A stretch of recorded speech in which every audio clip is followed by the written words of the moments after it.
Assalamualaikum students, how are you all? I hope you all will be fine. As you know, we are on unit number 5, structure of an atom. And today our topic of discussion is atomic number. ठीक है, हम आज किसको discuss करेंगे? Atomic number को discuss करेंगे. ठीक है, आपके सामने यहाँ पे आपको एक टेबल नज़र आ रहा होगा और इस टेबल को हम कहते हैं प्रोडक्ट टेबल. ये टेबल कौन सा होता है? प्रोडक्ट टेबल होता है इसको. ठीक है, और इसमें जो आपको ये सिंबल्स नज़र आ रहे हैं ये एलिमेंट्स के सिंबल हैं. ठीक है, इस वजह से हम कहते हैं प्रोडक्ट टेबल ऑफ एलिमेंट्स. ठीक है, इस प्रोडक्ट टेबल में एलिमेंट्स मेंशन हैं. ठीक है, हाइड्रोजन हमारे पास एलिमेंट है, बोरोन एलिमेंट है, कार्बन है, नाइट्रोजन है, ऑक्सीजन है. मतलब जितने भी इसके अंदर जो है ना आपको सिंबल्स नज़र आ रहे हैं ना, ये सारे एलिमेंट्स के सिंबल्स हैं. ठीक है, सो प्रोडक्ट टेबल में हमारे पास क्या चीज़ मेंशन होती है? किस प्रोडक्ट टेबल बेसिकली हम होता किस लिए? ये एलिमेंट्स के लिए होता है. ठीक है, और फिर उनके एलिमेंट्स के हम एटॉमिक नंबर जो है ना एटॉमिक नंबर की बेस पे हम उनको अरेंज करते हैं. उसके एलिमेंट्स के एटॉमिक्स मैसेज लिखे हुए होते हैं. ठीक है, सो आज हम जो है डिस्कस करेंगे वो एटॉमिक नंबर डिस्कस करेंगे. The number of proton in an element is called proton number और एटॉमिक नंबर. ठीक है, जो भी उस एलिमेंट का एटॉमिक नंबर होगा वही उस एलिमेंट का क्या होगा? प्रोटोन नंबर होगा. ठीक है, and it is represented as Z. और प्रोटोन नंबर को हम रिप्रेजेंट किससे करेंगे? जी से. Atom of different elements have different atomic number. यहाँ पे हमारे पास डिफरेंट क्या है? एलिमेंट्स हैं और हर एक एलिमेंट का अपना एटॉमिक नंबर है. अगर हाइड्रोजन का एटॉमिक नंबर है, एटॉमिक नंबर 1 है, तो इट डजेंट मीन कि किसी और एलिमेंट का भी एटॉमिक नंबर 1 होगा. नहीं. ठीक है, जैसे रोल नंबर होता है ना, हर किसी का यूनिक रोल नंबर होता है. ठीक है, जैसे 2 बच्चे हैं, 2 स्टूडेंट्स हैं, दोनों का रोल नंबर जो होता है ना वो डिफरेंट होता है. ठीक है, इसी तरह प्रोडक्ट टेबल में एलिमेंट्स का जो एटॉमिक नंबर और you can say proton number जो होता है वो क्या होता है? डिफरेंट होता है. ठीक है, an element with 6 proton is a carbon atom, which means that atomic number of carbon is 6. Similarly, the number of proton in an oxygen is 8, therefore proton number of oxygen is 8. In the modern periodic table, elements are arranged in order of increasing atomic number. The number of proton define the identity of an element. ठीक है, इस चीज़ को discuss करते हैं. अब हम यहाँ पे देखें, इस प्रोडक्ट टेबल को ज़रा क्लोज करके देखते हैं. तो इस प्रोडक्ट टेबल में अगर आप यहाँ फर्स्ट वाले को देखते हैं तो फर्स्ट में हमारे पास जो 1A है ना, ये प्रोडक्ट टेबल लाइक जो कॉलम्स होते हैं ना प्रोडक्ट टेबल में, वो क्या होते हैं? ग्रुप्स होते हैं. ठीक है, और हर ग्रुप का अपना एक यूनिक नेम होता है. ठीक है, जैसे फर्स्ट वाला ग्रुप है तो इसका 1A है, सेकेंड ग्रुप है तो उसका 2A है. ठीक है, थर्ड ग्रुप है तो उसका 3B है, फोर्थ ग्रुप है तो उसका 4B है. ठीक है, तो प्रोडक्ट टेबल में हमारे पास ग्रुप्स होते हैं और ग्रुप्स होते हैं और पीरियड्स होते हैं. ठीक है, तो जो कॉलम होता है ना, कॉलम रिप्रेजेंट करता है ग्रुप्स को, और जो रोज होती हैं वो किसी चीज़ को रिप्रेजेंट कर रही होती हैं, वो पीरियड को रिप्रेजेंट कर रही होती हैं. ठीक है, समझ आ गया यहाँ तक? अब यहाँ पे हम ग्रुप 1 को सिर्फ डिस्कस कर लेते हैं अभी. ठीक है, तो हमारे पास यहाँ पे जैसे हाइड्रोजन है, हाइड्रोजन का एटॉमिक नंबर क्या है? 1 है. ठीक है, और लिथियम का एटॉमिक नंबर 3 है.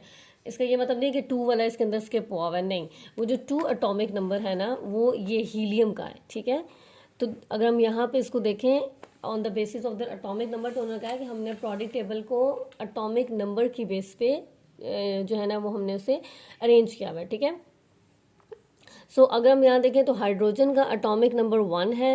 ठीक है, अब जिसका 2 एटॉमिक नंबर होगा वो हाइड्रोजन के बाद आएगा. ठीक है, फिर जिसका 3 एटॉमिक नंबर होगा वो जो है हीलियम के बाद आएगा. ठीक है, देखिए जैसे हमारे पास ना ढेर सारे बुक्स हैं, सपोज करें 50 बुक्स हैं, उसमें से जो है ना वो हैप हैज़र्ड फॉर्म में पड़ी हुई हैं. ठीक है, अगर उन बुक्स को हम अरेंज नहीं करेंगे तो हम अपनी जो डिज़ायर्ड बुक होगी वो तो नहीं ढूंढ सकेंगे ना. ठीक है, जैसे सपोज करें 50 बुक्स हैं और 50 में से 10 बायो की हैं, 10 इस्लामियात की हैं, 10 उर्दू की हैं. अब मुझे उन बुक्स में से जो है ना इस्लामियात की ना बुक चाहिए. ठीक है, तो जब तक मैं उस जो है ना उन बुक्स को एक प्रॉपर शेल्फ में, एक प्रॉपर ग्रुप में, एक प्रॉपर नेम दे के मैं उनको अरेंज नहीं करूंगी, मैं उनको इजीली फाइंड आउट नहीं कर सकूंगी. ठीक है, तो साइंटिस्ट ने क्या किया कि on the basis of their atomic number, कि जिसका एटॉमिक नंबर 1 है उसको पहले रखा, फिर जिसको एटॉमिक नंबर 2 है उसको बाद में रखा, 3 4 5 6 करके. तो उन्होंने फिर जो एक टेबल बनाया और उस टेबल को उन्होंने क्या नाम दे दिया? Product table. ठीक है, तो अब कहने का मतलब यहाँ पे ये है कि आपने यहाँ पे देखना है कि किस एलिमेंट का एटॉमिक नंबर क्या है। जो उसका एटॉमिक नंबर होगा वही उसका प्रोटॉन नंबर होगा। डिस्कस कर लेते हैं इस चीज़ को भी। आपने क्या करना है, आपने प्रोडक्ट टेबल सामने रखना है, ठीक है, और उसमें देखना है आपने कि हर एक एलिमेंट का क्या एटॉमिक नंबर है, ठीक है। तो जैसे मैं एक एलिमेंट ले लेती हूँ आपके सामने, सोडियम, ठीक है, सोडियम को ले लेते हैं। ये जो Na है ना, ये सिंबल है, ये सिंबल है एलिमेंट का। एलिमेंट का नाम क्या है हमारे सामने, हमने एलिमेंट का नाम लिखा है यहाँ पे। एलिमेंट का नाम है सोडियम और सोडियम का सिंबल क्या है, Na, ठीक है। अब हमने फाइंड आउट क्या करना है इसमें कि इसका एटॉमिक नंबर क्या है, ठीक है। तो जो इसका एटॉमिक नंबर होगा ऑब्वियसली वही हमारे पास इसका प्रोटॉन नंबर होगा, ठीक है। Proton number. सोडियम का एटॉमिक नंबर, आपने पहले ये देखना है कि एटॉमिक नंबर लिखा कहाँ पे हुआ है प्रोडक्ट टेबल में, ठीक है। तो ये देखें, ये जो ऊपर है ना, टॉप पे आपको नज़र आ रहा होगा सोडियम का। चलिए मैं इसको जूम कर लेती हूँ। और ये सोडियम का 11 क्या है, इसका एटॉमिक नंबर है। और ये जो लिखा हुआ है ना पॉइंट्स में, ये इसका मैस नंबर है। मैस मतलब कि इस सोडियम का वेट कितना है, ठीक है, इस सोडियम एलिमेंट का वेट कितना है। तो इसका जो एटॉमिक नंबर हमने यहाँ पे देखा है, एटॉमिक नंबर इसका क्या है, 11। तो जो इसका एटॉमिक नंबर होगा वही इसका प्रोटॉन नंबर होगा। Got it. एटॉमिक नंबर को हम रिप्रेजेंट किससे करते हैं, हम एटॉमिक नंबर को रिप्रेजेंट करते हैं जी से, ठीक है। एटॉमिक नंबर को रिप्रेजेंट किससे करते हैं, हम जी से रिप्रेजेंट करते हैं। सो आई होप आपको ये टॉपिक क्लियर हो चुका होगा। Thank you so much.